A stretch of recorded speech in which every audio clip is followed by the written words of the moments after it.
Welcome to Medical Law and Ethics, Chapter 11, The Beginning of Life and Childhood.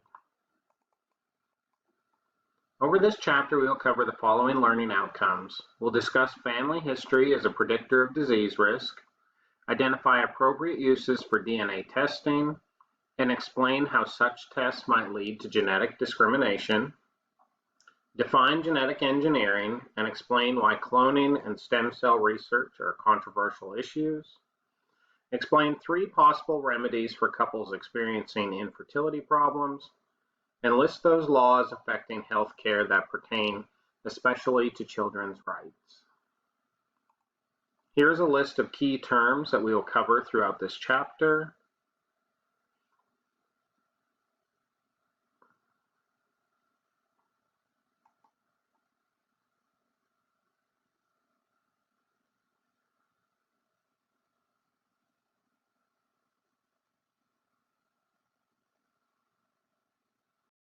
Family history is asked on every medical exam. They want to know if you have tendencies towards certain diseases inside of your heritage, inside of your family. It can be a great predictor of different traits that you could carry.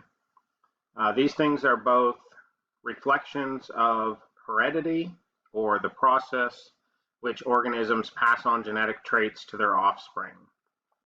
Genetics is the science that accounts for the natural differences and resemblances among organisms related by descent. So it's a science that accounts for you having red hair and freckles if one of your parents had red hair and freckles. Skin tone, if you're short or tall, or all of these different things, they are all part of your genetics. Genetics research has also led to society being familiar with the terms DNA, or deoxyribonucleic acid. DNA is the combination of proteins called nucleotides that is arranged to make up an organism's chromosomes. And if you don't remember from science class, your chromosomes are units within the cell nuclei where genetic material is stored. A gene is just a tiny segment of DNA found on a chromosome within the cell's nucleus. And again, if you don't remember, we have 46 chromosomes, or 23 pairs, inside the nucleus of every human cell. This is except eggs or sperm cells, which have 23, so that you would have a matched set of 46 in the new offspring. And then a genome is all the DNA, all the genes inside to create an entire organism. The Human Genome Project was a scientific project funded by the US government. It began in 1990 and was successfully completed in 2003. It was established for the purpose of mapping all of the human's genes. The full sequence of 20,500 genes was published in April 2003. This was greatly less than the previous estimates of 50,000 to 140,000 genes. The project's main focus was to locate and map the location of each gene on all 46 chromosomes. And then they created a data bank of this information that would be available to scientists and physicians who would like to use it. Some different uses of DNA testing include predictive testing, where they will detect gene mutations associated with disorders that appear later in life, things the patient may not currently be experiencing, but allows them to be predictive of treating it in the future, catching it earlier. Carrier testing. This testing is offered to individuals that have a family history of a genetic disorder, but do not carry the symptoms themselves. It usually means they carry only one copy of the gene, and both are needed for it to present itself. Prenatal testing can detect changes in a fetus's genes or chromosomes before birth. They usually only do this testing if there is an increased risk that the baby will have a genetic or chromosomal disorder, usually one of the parents or family history of. Pre-implantation testing. This is usually done on embryos that were created using reproductive techniques such as in vitro fertilization. It checks to make sure that no changes occurred due to the techniques used for the assisted reproduction technology. Forensic testing. Law enforcement uses DNA to identify specific individuals, either the victim or the criminal, based on DNA evidence. It can rule out or implicate a crime suspect. Tracing lineage. So you can do this to look back at your history, at your heritage, see where you came from, the percentages of all the different types or lineage in your family. Newborn screening test. This is more like a PKU form. It tests for genetic disorders that can be treated early in life. That way we can treat those things and not have them present themselves into a form that would hinder the child later in life. Diagnostic testing. So they are now able to use DNA to help be predictive in cancer research and other types of diagnostic medicine. And then medical treatment determination. DNA can be used to see how treatment options apply to different ethnic groups, etc. So it allows them to have a more definitive treatment for your specific genetic makeup. With the advancement of DNA testing and the reliability of those tests, it raises multiple ethical decisions. If a mother learns that her child will be born with Down syndrome, should they consider aborting the fetus? If a young man knows that he carries the gene for a debilitating disease, should he choose to not have children to prevent passing it on? And if a woman in her 20s learns that she has genes known to predispose her to breast cancer, should she live her life differently than she would have if she had not been tested? DNA testing also raises the issue of privacy. So if employers and insurance companies have access to your results, can they bias how they treat you or whether or not you're discriminated against based on those results? So genetic discrimination would be differential treatment based on the actual or presumed genetic differences. Due to fears of genetic discrimination, patients sometimes will not use genetic testing in their diagnosis or treatment. They are worried that participating in these tests will put them into categories that may lead to future discrimination or differential treatment. In 2008, the Genetic Information Non-Discrimination Act, GINA, was passed into law. This is on top of other acts that also protect against genetic discrimination, the Health Insurance Portability and Accountability Act, or HIPAA, the Americans with Disabilities Act, and lastly, the Affordable Care Act. With our increased knowledge of DNA, chromosome structure, and the basis of heredity, it is allowed for genetic engineering, or the manipulation of DNA within the cells of plants, animals, and other organisms through synthesis, alteration, or repair to ensure that certain harmful traits will be eliminated in the offspring and certain desirable traits will appear and be passed on. Because of the chemical composition of DNA is nearly identical throughout plant and animal kingdoms, genes can be interchanged between plants and animals to achieve certain characteristics. So they could make more hardy strawberries by introducing a gene from an Arctic flounder. It allows them to withstand colder temperatures. They've also created genetically modified organisms, or GMO corn, that resist certain insect-borne diseases, or rice, golden rice, which has been increased with beta-carotene content. This was to help in Asian societies where they're having problems with eyesight. They also have created a bacteria that can eat or devour oil that has been spilled into the oceans. So as beneficial as all of this can seem, genetic engineering is very controversial because people think there are unforeseen effects. You don't know what other effects you could have with this engineering.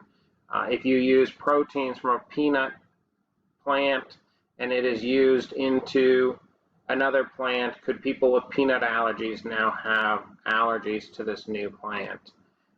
They also feel you just shouldn't mess with nature. Will these new hybrid versions of things wipe out the original versions of those animals and or plants?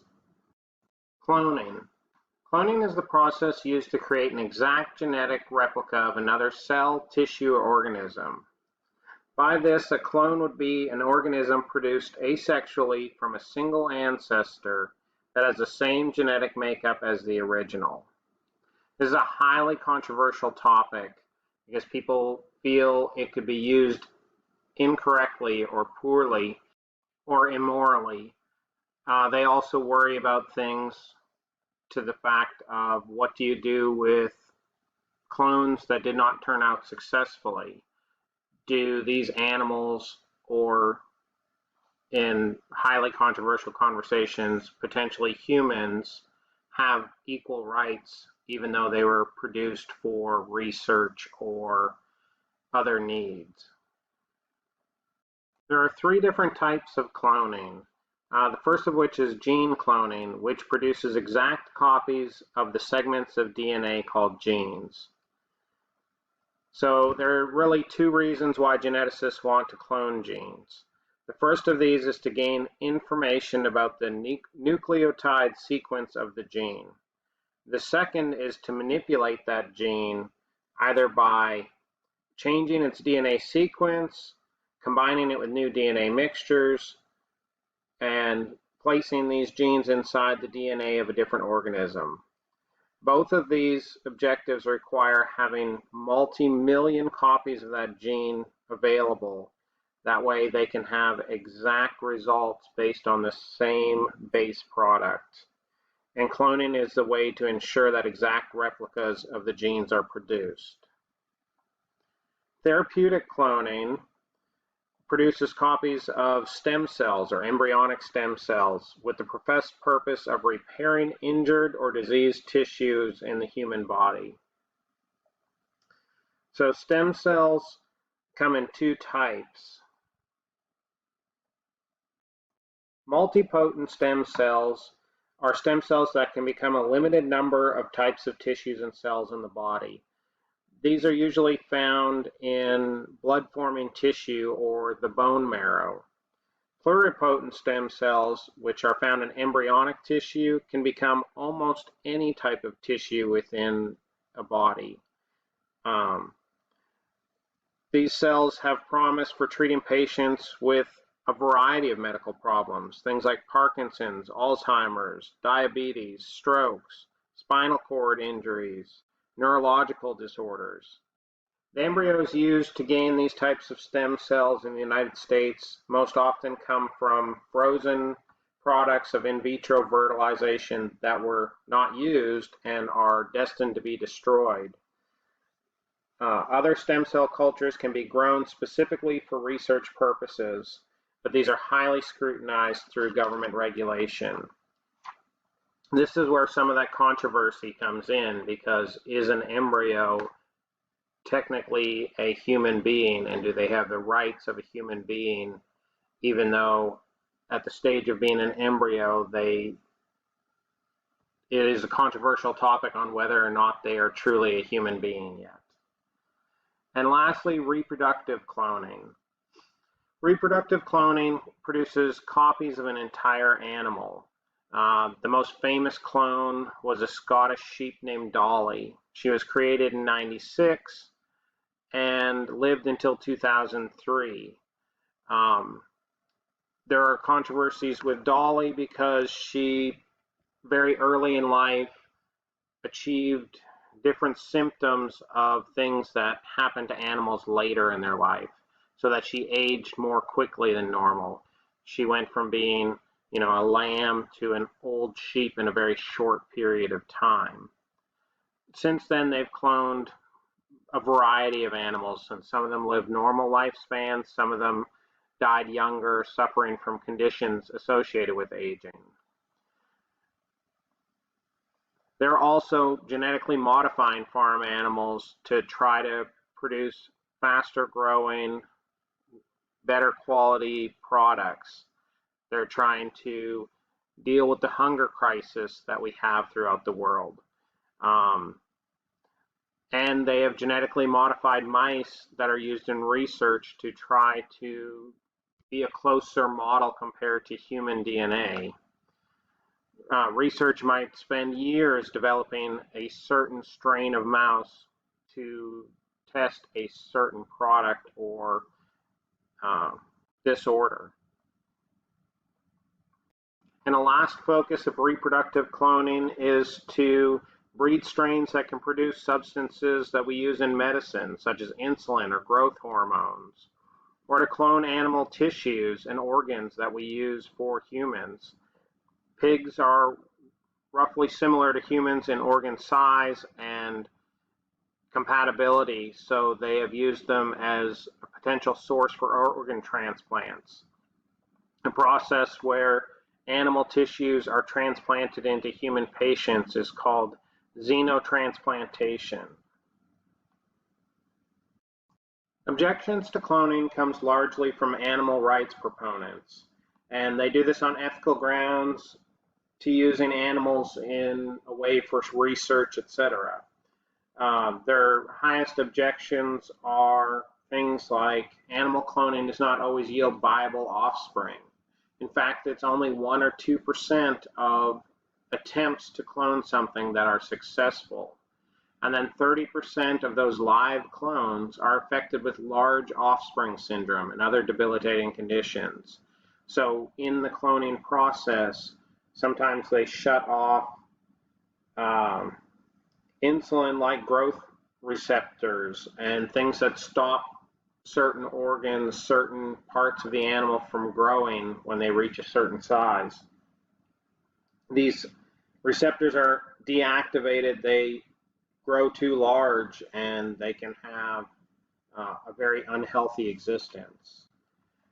They are worried that scientists do not understand the process of reproductive cloning well enough yet to ensure success if they moved into human cloning, and a large failure rate in humans would be totally unacceptable. There's also concerns that, like Dolly the sheep, these cloned animals die prematurely from complications and infections that don't seem to affect regular offspring. And lastly, scientists do not know how cloning affects mental development. If we have a cow or a mouse or something else that does not have its proper mental capacities, it is not as big a deal as if we were cloning humans and you need that healthy, conscious development. Gene therapy is another application of DNA research that involves treating harmful genetic diseases or traits by eliminating or modifying the harmful gene. These have a variety of applications. It can involve replacing a deficiency or blocking an overactive pathway. So sometimes they can actually treat a fetus inside of the mother in vitro and correct the genetic disease. Genetic therapy can also involve inserting normal copies of the gene into cells of a person with specific genetic diseases. So they can go in and insert normal copies into the cells, and then the cells will reproduce with that normal copy and essentially eliminate that disease inside of that individual. And lastly, there is new treatments where they can turn off the genes before their properties can be expressed. So something that attacks your body or your later in life, if we could go in and turn off those harmful genes, then you would be allowed to finish out your life without the effects of that disease. Luckily, most couples who decide to bear a child are able to conceive naturally, and the pregnancies progress without any problems. But they estimate between 10 to 15% of reproductive age couples have troubles conceiving. Based on this percentage, either the husband or the wife is considered to be experiencing infertility. So that is the failure to conceive for a period of 12 months or longer due to a deviation from or interruption of the normal structure or function of any reproductive part, organ, or system.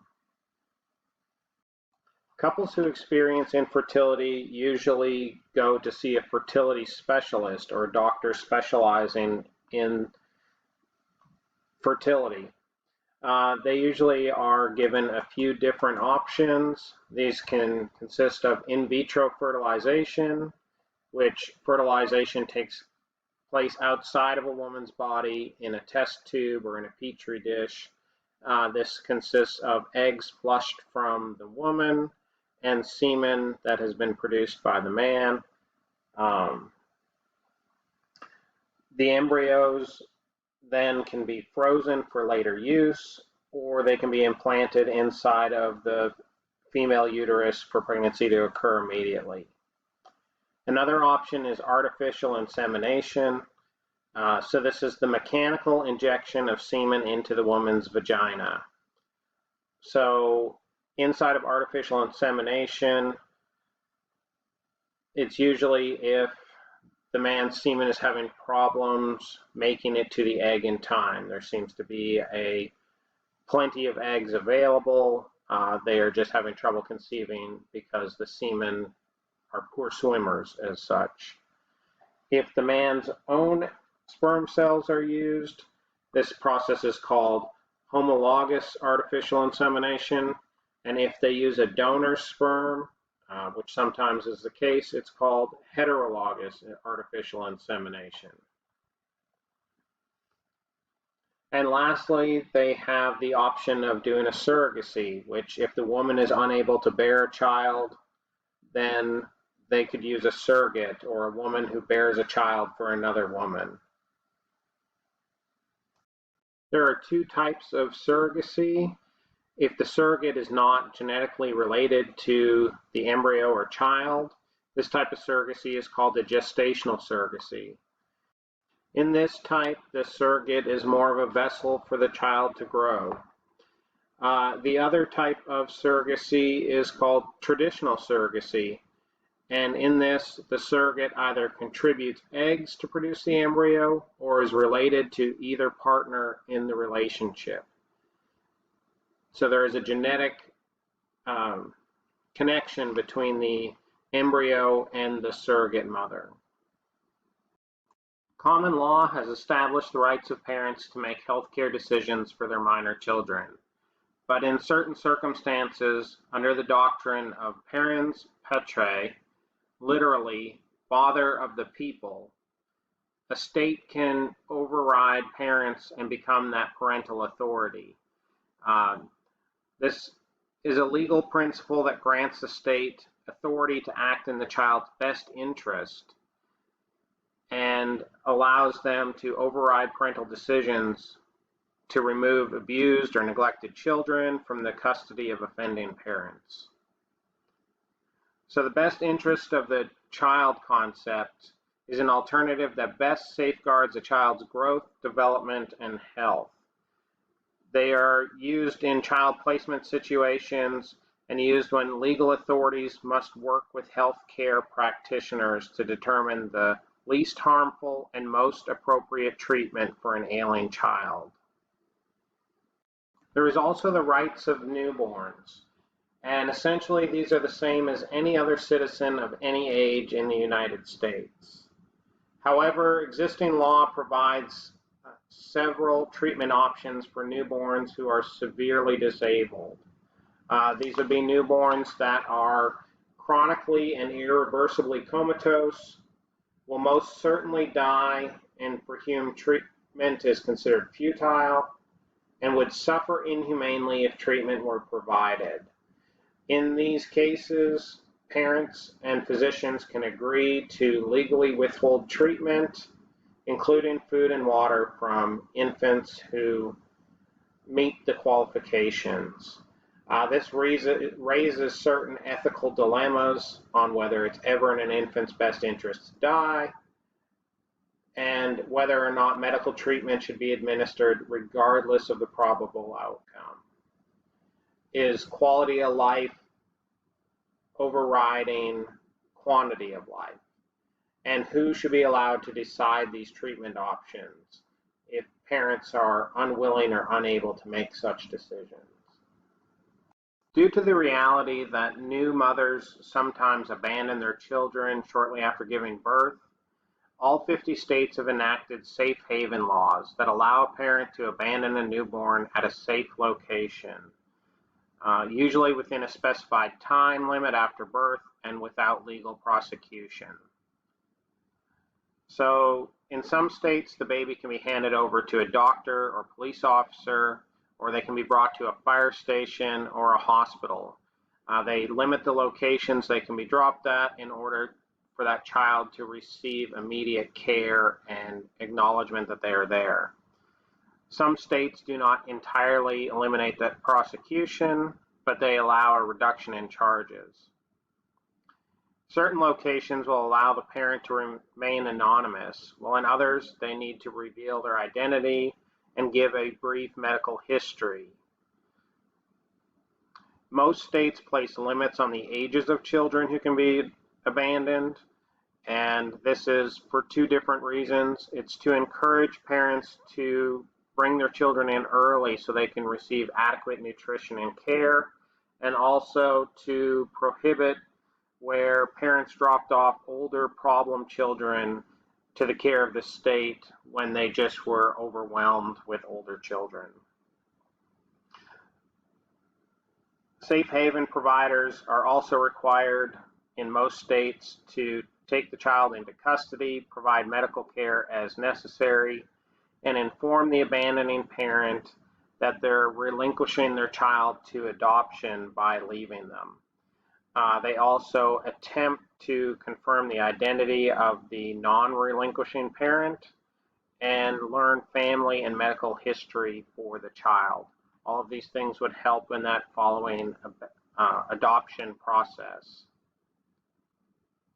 So there is ethical concerns about the safe haven policies.